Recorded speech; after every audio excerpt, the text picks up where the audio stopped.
Afternoon, ladies and gents. I'm Katie, and these are my Leaf Diaries. I hope everyone's doing great. Today's Sunday. It's the 24th of March, around 2 o'clock in the afternoon in the UK. We've got an amazing time today. Sun is shining. I don't know if you can see through the windows. It's quite pleasant. Still a bit nippy and chilly, but nevertheless, we've got sun. So there's something that we can celebrate, which is great. Today I had a really nice walk with the family. I had a Hoyo de Monterrey Epicure Especial, which is a great cigar for people that just are getting into smoking cigars. Very light, sweet cigar. I came back in the office and I thought I'm going to shoot a video just to get back in the rhythm and start making my diaries. So I decided to have a nice cup of coffee with some iced tea and enjoy something shorter because it's going to be my second cigar for the day and one of my favorites, as you know from the video yesterday. I had a Ramon Allones Sir Henry. Today I'm going to have the Ramon Allones specially selected small vitola, really nice cigar, a staple in my day-to-day smoking. I absolutely love it. What I usually do is I'll start with a humidimeter. I'll measure the cigar and make sure that it's up to humidity before I smoke it, because what happens usually is if they're over humidified, under humidified, they will crack, they'll have issues. Don't know if you can see, it's a solid 71% humidity. You might know, if you don't know, Cubans are recommended to be kept between 69 and 72% humidity. So this is right on the upper edge, but very good to smoke right now. Give it a quick snip, then light, and then enjoy. There we go. Absolutely stunning. Love these, very easy, very basic but very easy guillotines. As usual, toast the edges very, very gently, especially with a torch lighter or jet flame, whichever way you want to call it. Be careful when lighting. Don't rush this process so you don't get bitterness in your first few draws. This is Vitola de Galera Robustos. It's 50 ring gauge by 124 millimeters. Very fragrant, earthy, spicy cigar. It's a real afternoon delight. I absolutely love smoking these in the afternoon with a nice cup of coffee. These were released originally in the 1980s. They got discontinued casually a couple of times, then brought back to life, but it's an absolute staple for me. And I think for a lot of cigar aficionados globally, there's a lot of people that absolutely love these and rave about them. So one of the things I was thinking of talking about is cigar lounge etiquette. What do we do? How do we attend? I know a lot of people that follow me and a lot of friends of mine who kind of are not afraid, but they don't really feel comfortable attending a cigar lounge because they don't know how to behave, they don't know what to expect, they don't know what to do, and I keep getting asked questions about this. So I thought I'm gonna make a quick video, well, not very quick, but of a video to try and explain what my understanding is of cigar etiquette. Cigar etiquette, similarly to cigar smoking, cutting, lighting, enjoying in general, will depend on the individual, i.e. yourself, and it will also depend on the actual cigar lounge that you visit. Now, in the UK, there's no such thing as cigar lounges. They are called tasting rooms. As far as I'm aware, and correct me if you can, if I'm mistaken in the comments, but in the UK, the cigar lounges do not exist. There's cigar tasting rooms. So in order to have a cigar lounge or a cigar tasting room, you have to have a cigar shop. This is what enables you to open up a cigar tasting room. In other words, your customers can go and enjoy a cigar and taste it on premise and then decide whether they want to buy more or a box, etc. Now, cigar lounges will vary in different countries. There's different etiquettes, there's different rules, there's different allowed and disallowed things that you can do. But in general, the cigar lounge will usually have all the lighting and cutting tools that you might need, perfect drawers, etc. So you don't really need to bring up anything with you. You go in, usually the owners are very pleasant, they're very welcoming. At least I've not seen a bad or an owner that isn't very welcoming and accommodating in a cigar room. Anywhere I've been, and I've been in quite a few of them. There are cigar rooms or cigar lounges that will allow you to bring your own cigars. The only one I know that officially allows that is number 10 Manchester in London, but you can only smoke on the terrace, and there is a time limit of 2 hours, I think, and you have to have a committed spend of 30 or 40 pounds every 2 hours for them to make sense to allow you to smoke your own, because they've got overheads, they've got business rates, they've got all sorts of things that they need to accommodate for.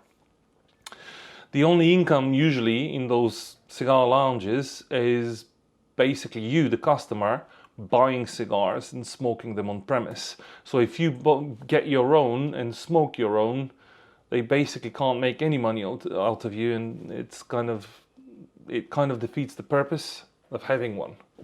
Now, certain lounges will offer cocktails, certain lounges will offer complimentary drinks, anything from soft drinks to beers to whiskey to cognac to rums, etc. Again, it's all very different. Usually, before I attend a cigar lounge, I'll give the cigar lounge a call to make sure that they are, number one, open, number two, available. The last thing you want is to rock up to a cigar lounge and find out it's actually packed, and then you have to go back and your whole experience gets ruined. There are cigar lounges that will allow you to bring your own and smoke your own when they don't have them, when the cigars that you want to smoke are not available in their range, but you still have to buy cigars. So for example, if you want to smoke 2 cigars, you'll go and buy 2 cigars from them. Of course, you need to be sensible. You shouldn't buy, I don't know, a Quintero, a short filler cheap Cuban, or a very cheap New World cigar and then smoke a Cohiba Behique inside. It doesn't make sense to me, at least personally. I'm not saying it's wrong or right. Again, this is my personal opinion. You've probably seen me in some videos in Ferran's, in Surrey Cigars. I do attend those cigar lounges and I smoke my own. I smoke my own, but I purchase 2-3 cigars before I ask the owner if it's okay. And I ask the owners every single time before I attend the cigar lounge if it's okay to smoke my own after I purchase. So I'll give you an example. Yesterday I attended Surrey Cigars. I smoked 2 cigars, but I bought 3 off of them just to make sure that I contribute to their business, because otherwise it makes no sense. Very, very highly recommend Surrey Cigars. The owner, James Quintel, is an amazing guy. Organizes one of the best cigar events in my area, in the Surrey area in the UK. So if you're Surrey bound or around Surrey and you fancy going to a nice relaxed cigar event, give James Quintel a try in Surrey Cigars. He usually posts his events on the website and they're very well organized. I've been to 2 or 3, very good. I plan to go on those events regularly going forward. This is by no means an advertisement for Surrey Cigars. I just mentioned it because I was there yesterday. Other cigar lounges, I'll give you an example, is the Cohiba Atmosphere in Sofia. One of, I think, 7 in the world Cohiba Atmosphere lounges. Absolutely stunning. For example, in Cohiba Atmosphere, you can't get in the lounge. It's secured. Only registered aficionados in Bulgaria with Kaliman Caribe can attend. There is an outside area that you can visit if you're not, which is absolutely fine, but to get the full experience you need to be registered. So the clientele is picked. They've got a walking humidor massive selection. Very rarely is there anything you want that they don't have in stock, because they are actually owned by the distributor of Habanos, Kaliman Caribe, for Bulgaria. They serve 12 countries, so they're quite big. Hence, they've got pretty much everything on the portfolio from Habanos, and bringing your own cigar there is going to be just a no-no. They also offer some amazing cocktails. There's a bunch of other sky lounges in dotted around Bulgaria. Very highly recommend to visit if you've got the chance.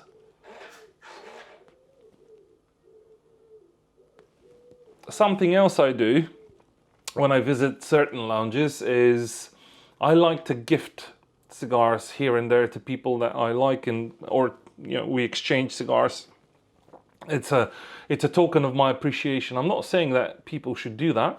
It's what I do.